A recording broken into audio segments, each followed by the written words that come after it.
Hello and welcome. My guest today is Uriel Epshtein, Executive Director of the Renew Democracy Initiative. Uriel, thank you so much for being with us. Thanks so much for having me. The US ambassador to Turkey said that Trump has run out of patience when it comes to ending the war in Ukraine. This isn't the first thing that Trump is generally angry with Putin over his manipulations. So is Trump's patience really running out? Is Trump's patience with whom really running out? Is it really running out with Putin? No, I don't think so. Is it running out with dealing with this conflict in general? Absolutely. I think that's in fact highly likely that Trump is increasingly frustrated with the fact that he has to deal with this at all, and he basically just wants to move on. So in his ideal world, this would end in some form of resolution, right? I mean, and Trump, I think, has invested a fair bit of political capital, in fact, in in this idea that he and he alone is capable of bringing peace, to end this war. So on the one hand, I think if he fails to do so, that will harm his credibility on the world stage. On the other hand, this is someone who doesn't feel any emotional attachment to the free world, right? So he doesn't particularly care how this war ends. And this is someone who I think significantly overestimated his ability to influence the Russian dictator, right? I mean, I think he genuinely believed that Putin was his friend.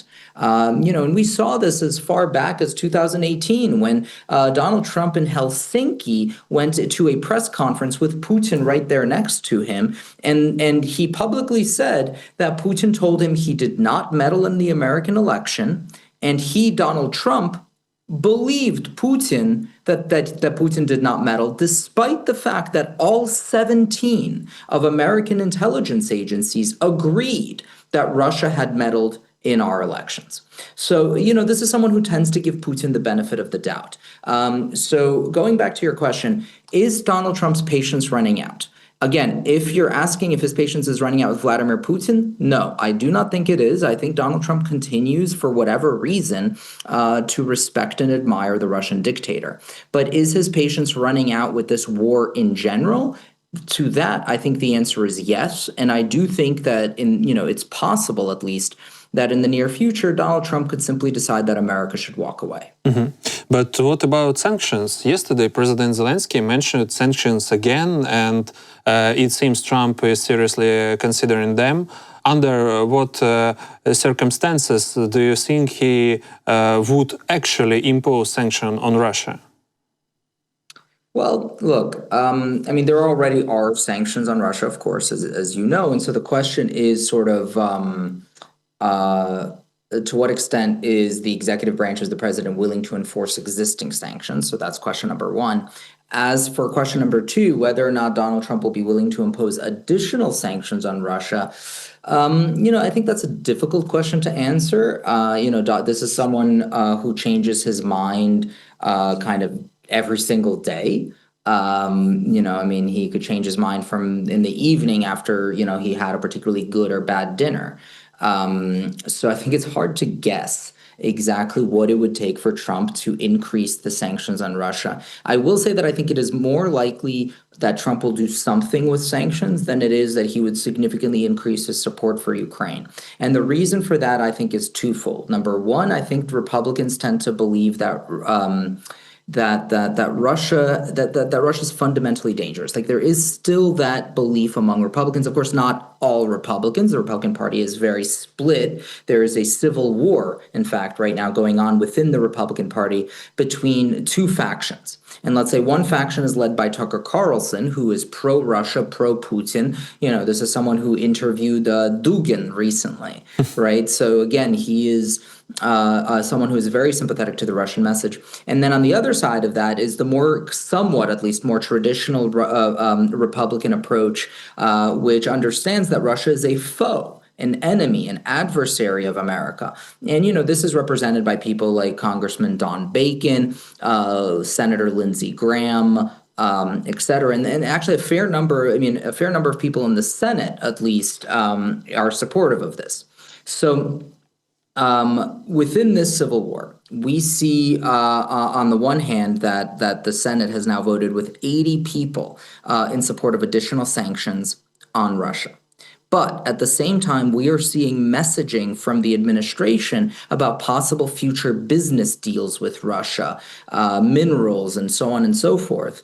And again, we're kind of seeing these trial balloons that the administration's putting out, I think, to both sides of the civil war, where on the one side, they're not saying no to new sanctions. They're allowing this Senate movement to proceed. But on the other hand, they're also talking about potential business deals with Russia. And so the question, I think, is ultimately, if the administration finally has to make a choice, what choice will they make? And my intuition, my gut tells me that they are going to try to avoid making a choice altogether. That they are basically going to try to maintain the status quo. They're not going to increase the sanctions on Russia, but nor will they get rid of them altogether. I think they're going to sort of maintain where things are. Now, again, that may change. Trump may get it more frustrated. Maybe, someone might make a trade-related argument to Donald Trump. And this is where, that second piece, I think, of Trump's psychological makeup comes in, where he is someone who is clearly pro-tariff. He's someone who is deathly afraid of any kind of trade imbalance. And so, I think you mix that in with, perhaps some element of frustration with Putin for his unwillingness to offer any type of compromise or any type of concessions. And, I think there's a chance that we could use that avenue, that we could kind of approach that from that point of view to try to get the administration to take a firmer line. But when push comes to shove, if the goal is to try to get more sanctions on Russia, I think first and foremost, we have to turn to Europe.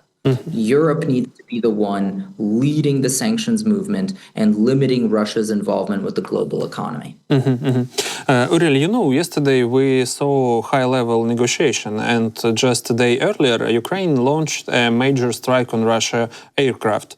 Trump waited until the talks were over before the White House made any public comment, and that comment was surprisingly restrained.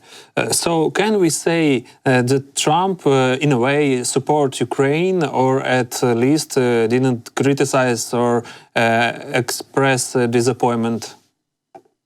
I think Donald Trump respects strength, period. He's the ultimate person who believes that might makes right.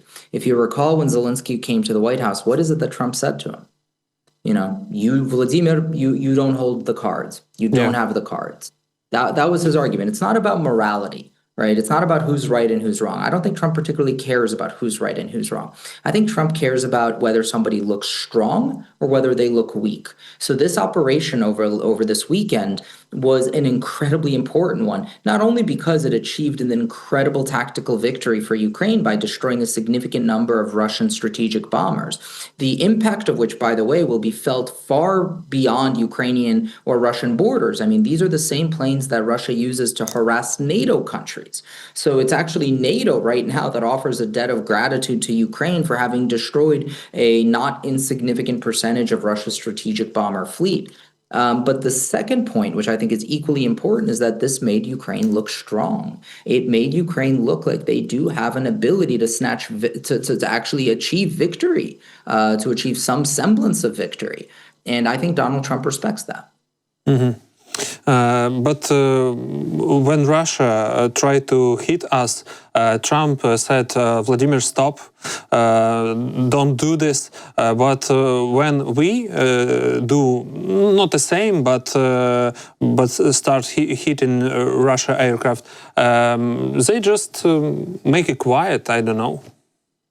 Well, okay, first of all, there's a big difference between Russia targeting Ukrainian civilian infrastructure, civilian apartment buildings, killing civilians and so forth, and Ukraine hitting strategic bombers, right? I mean, I think even Donald Trump, I think even President Trump realizes that there's a big difference between these two things. So that's point number one. Point number two is, as much as I would like to read more into the fact that Donald Trump recently criticized Putin's missile strikes, but he did not criticize Ukraine's bomber strike, I think one can be explained by point number one. But two, again, Donald Trump is not consistent. This is someone, we try to parse their every word, but the truth is that those words might change, not just day to day, but hour to hour. And so it's a difficult thing to do. And so, yeah, Donald Trump this time around did not criticize Ukraine's attack, but in the same Truth Social post where he criticized Putin's attack on Ukrainian civilian infrastructure, he also criticized President Zelensky. Right, literally in the same post, he talks about Putin's attack, and he criticizes Putin, and then he says, likewise, every word out of President Zelensky's mouth makes things worse. He should stop talking, essentially. Again, I'm paraphrasing a bit, but the key point was that he used the word likewise, indicating some element of equivalence between what Putin did in killing dozens of Ukrainian civilians and what Zelensky did, which was essentially speak out in defense of his country.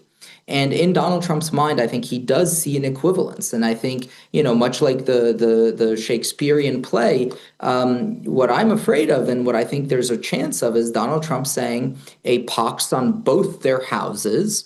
And they are equally guilty, equally culpable. I'm out. And so again, when I look at his commentary on this recent Ukrainian strike, the fact that he hasn't been negative, great, that's positive. Yeah. But I think it would have been very difficult for him to have criticized Ukraine for doing this when the objective was so clearly military in nature. And when, quite frankly, it was as successful as it was, because not only does it indicate that Ukraine is stronger than perhaps he believed, but that Russia is weaker. Yes. Okay. Let's talk about the trade war. What's happening right now between China and the U.S. Investors seems deeply concerned. So you're talking about the trade, yeah. Look, again, this is where you see Donald Trump's words changing from day to day and week to week.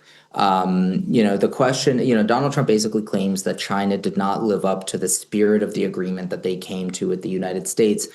I'll be honest, I have not read that agreement. I've not looked into the details of this. I think it's unquestionable that China has been doing everything it can to cheat in the international trade. They're subsidizing their industries. They are doing any number of things in order to give themselves and their companies an unfair advantage, not to mention participating in, just incredible amounts of corporate espionage, et cetera. So I'm sympathetic with the criticism of China here. But what I wish that the U.S. would do, and what I have not seen the U.S. do, is try to leverage the alliances and the relationships that we have with other countries in the region. I mean, the perfect opportunity for us would be to partner with other Southeast Asian countries, with European nations, create trade agreements with them and isolate China. But right now, because we have this trade war that's sort of global in scale, right? It's not just targeting China, it's targeting everyone. Then in reality, we end up being the ones who get isolated, right? And so you end up having European countries and other Southeast Asian countries essentially creating deals with China, where in an alternate universe, they could be creating those deals with us.